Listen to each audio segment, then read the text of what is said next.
Hellblade will follow Senua's dark and harrowing journey into a hellish underworld. She needs to feel real, nuanced, complex, and believable.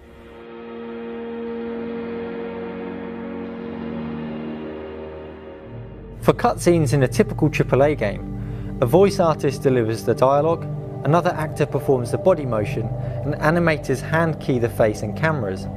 It can take a team of 30 or 40 artists to stitch together all of the cutscenes in this way.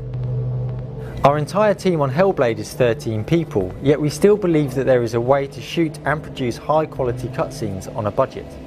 Ever since we shot Heavenly Sword 10 years ago at Weta Digital, we've always captured face, body and voice simultaneously, and that's what we call performance capture. Noriko! We have to get out of here! Ah! Noriko! Help me! Leave her alone! Heavenly Sword was the first game to use performance capture, yet it's still rarely used in games today. The perception is that it's too difficult and too expensive for most games, even in the AAA bracket. We don't have the budget to shoot cutscenes in a performance capture studio like we have done in our previous games, so instead we started prototyping homebrew hardware and software solutions to see if we could find another way. Our first prototype rig consisted of several GoPro cameras with different lenses. So pairs of cameras would capture the face in 3D, the body, and also pick up on visual markers around the room. And the idea was that you'd be able to capture face, body, and even the camera position anywhere in 3D space without having to have a purpose-built studio. The device was giving us data, but it soon became clear that we needed more time and more resources than we had available to make it robust enough for commercial use. So we contacted our friends at Vicon, who are leading players in high-end motion capture solutions, to see if they could help us out within our limitations on Hellblade. Thankfully, Vicon were able to find a solution that worked within our constraints. They sent us 12 of their Bonita cameras and a Blade server to drive them. We don't have space in our studio for shooting, so we cleared out our largest meeting room, and to mount the Bonita cameras, we bought some cheap wardrobe posts from IKEA, which did the job nicely. We did some tests, and the body data we got back were easily as good as anything we've ever captured before. So we moved on to our next challenge, which is how do you capture the face? As facial performance is captured with video, we needed good even lighting in the room. Studio lights are very expensive, but we found an alternative solution, cheap LED lights that we bought from Amazon. Now we had good even lighting, we could capture the face using video. And to do this, we had previously created a prototype using a cricket helmet, some umbrella wire and a webcam. Using the cricket helmet, we could capture facial expressions, and then we started developing our own facial solver.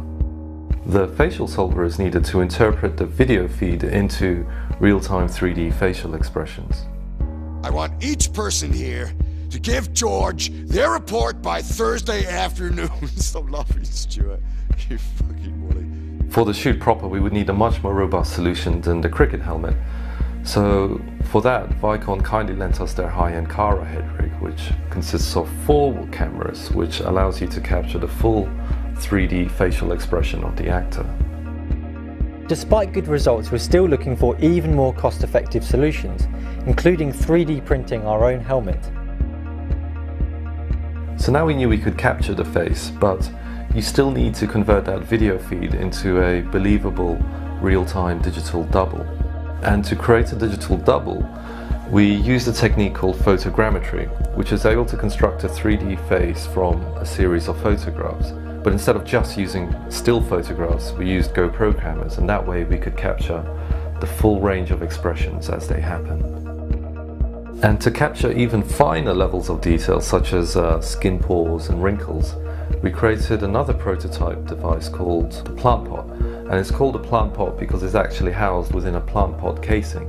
And inside we've set up some LED lights, and it's controlled with a Raspberry Pi and some custom code. So the idea is that you could put this onto any surface, and by triggering the lights you can capture still photographs with different lighting conditions. And from that you can create a very high-res normal map which captures very precise details. So now we had a solution for both the face and the body, but we also wanted to capture the camera itself, which is very much a part of visual storytelling. And to do that we built a further rig. On it we attached a GoPro camera, a portable LCD screen and put markers on the rig so that every nuance of the camera could be captured on set in the scene. Finally, to capture audio, we rented a wireless recording system. Our room isn't soundproof, but even so, we were pleasantly surprised with the result. It meant that we wouldn't have to record audio separately. But we're still pushing other areas and other types of performance capture. These are highly experimental and may or may not produce results. With just a few £1,000s, we now had a setup in the studio that would allow us to capture a full performance: face, body, voice and cameras.